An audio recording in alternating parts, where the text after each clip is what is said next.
Breadth first search on a directed graph.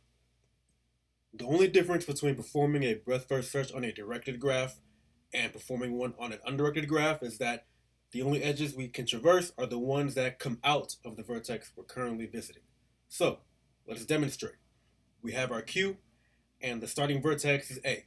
So we're going to mark A as visited and push it on to the Q. Next step, process the edges coming out of vertex A. One of those edges takes us to B, so we're going to mark B as visited, then add B to the Q. The other one takes us to vertex D, so we're going to mark D as visited, then add D to the Q, thus completing all of A's out edges. Now that we're done with A, we're going to remove A to the Q, and the next vertex to process is vertex B.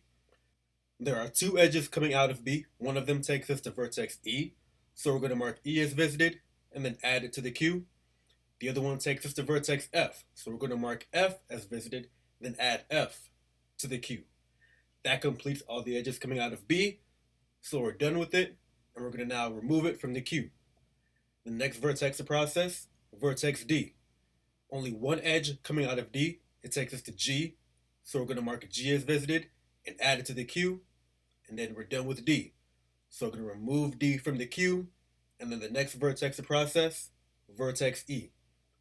Only one edge coming out of E takes us to vertex J, so we're going to mark J as visited and then add it to the Q. That completes E, so we're going to remove E from the Q, and then the next vertex to process is vertex F. However, F has no edges coming out of it, so we're done with it. We're going to remove it from the Q. Next vertex is G. G has one edge coming out of it. It takes us to vertex L, so we're going to mark L as visited and then add L to the Q, and then that completes G. So we're going to remove G from the Q. Next vertex to visit or to process is vertex J. However, J has no edges coming out of it, so we're done with it. We're going to remove it from the Q. Next vertex, vertex L. However, L also has no edges coming out of it, so we're done with it. We're going to remove it from the Q.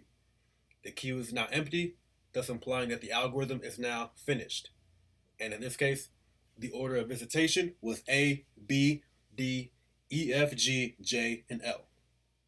Also take note that there are four vertices that did not get visited throughout this entire process, thus implying that these four vertices are not reachable from vertex A.